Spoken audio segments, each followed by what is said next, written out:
சாமி வந்தா தமிழ்ல பேசுதா மலையாளத்துல பேசுதா? தமிழ்நாட்டுல பொம்பளை ஆளுகளுக்கு சாமி வருது. ஆமா. எந்த மொழியில பேசுது? தமிழ்ல பேசுது. தமிழ்லான்னு பேசுது. ஆமா. ஆனா தமிழ் சாமிக்கு புரியாதுங்கிறானே எப்படி? புரியாது, நிறைய ஆளு புரியாது. தமிழ் தமிழா இல்ல தானே? உண்மை அப்படி புரியாதுங்க. சரி விஷயத்துக்கு வா. வாங்க, நீங்க மேல இருந்து ஆரம்பிக்கிறீங்க. ஆமா, நீங்க மேல இருந்து ஆரம்பிக்கிறீங்க, மறைமுகமா ஆரம்பிக்கிறீங்க. ஆமா, அதுதான் யாருன்னு கேக்குறீங்க. ஏன்னு கேக்குறியா?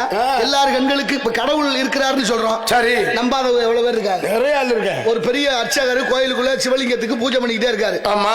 சிவலிங்கத்துக்கு பின்னால சிவபெருமான் காட்சி கொடுத்து நிக்கிறாரு. சரி. ஆனா இந்த ஆளு கண்டுக்கவே இல்லை.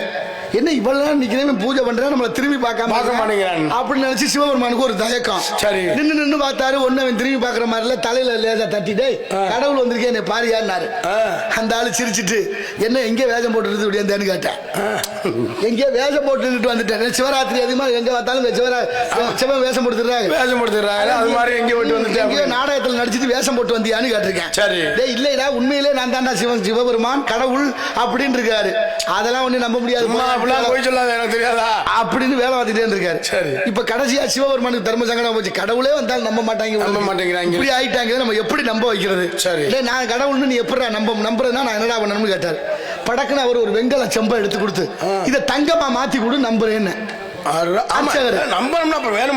உடனே சிவபெருமான் கடவுள் தானே அப்படின்னு தொட்டாரு. அது வெங்கல சொம்பு தங்க சொம்பா மாறிடுச்சு. சரி. தங்க சொம்பை எடுத்துக்கிட்டு வெளியில ஓடியாந்தாரு. கூட்டம் வரிசையா நிக்குது சாமியை கும்பிட. வந்து சொன்னாரு, டே கடவுள் உள்ள வந்திருக்காருன்னு சொல்ல. முன்னால நின்ன ஆளுங்க, நீ ஏற்கனவே பைத்தியம், இப்ப முழு பைத்தியம் ஆயிட்டாங்க அவரை பார்த்து. ஆமா, நம்ம என்ன சொன்னாலும் ஆமாங்க, உண்மையை சொன்னாத்தே பைத்தியம் பைத்தியம் அப்படின்னாங்க. இப்ப அவர் சொன்னாரு, டே என்னை எப்போதும் பைத்தியம் சொல்லாதீங்க, உண்மையிலே கடவுள் வந்திருக்காரு, இது வெங்கல சொம்பா இருந்துச்சு, அவர்கிட்ட கொடுத்தேன் தங்க சொம்பா மாத்தி கொடுத்துருக்கிறாருன்னு சொன்னதுதான் தாமதம். அப்படி பேர் வந்து ஓடிட்டாங்க. சொம்புவாங்க எங்க ஓடுறாங்கன்னு கேட்டாரு. சரி. ஆனா வீட்டுல பழைய சொம்பு பாத்திரம் எல்லாம் கிடைக்கியா, போய் அள்ளிக்கிட்டு வரோம்னாங்க. கொண்டாந்து கொடுத்து எல்லாம் தங்கம் வாங்கலாம். நம்பிக்கை இல்லைன்னா கடவுள் இல்ல, எதுவுமே நம்பிக்கை இருந்தா கடவுள். உதாரணம் ஆல்பர்ட் ஐன்ஸ்டீன் சொன்ன கதை இருக்கு. ஆல்பர்ட் ஐன்ஸ்டீன் சின்ன பிள்ளைல படிக்கிற போது வாத்தியார் ஒரு கேள்வி கேட்கிறாரு. சரி. உலகத்தை படைத்தவன் இறைவன் தானா? ஆமா. இறைவன் தான் உலகத்தை படைச்சான்னா சாத்தான்னு ஒண்ணு இருக்கு, அதை யார் படைச்சதுன்னு கேட்டாரு. யாரு? வாத்தியார் கேட்கிறாரு. சரி. மாணவர்கள் கொஞ்சம் தயக்கம்.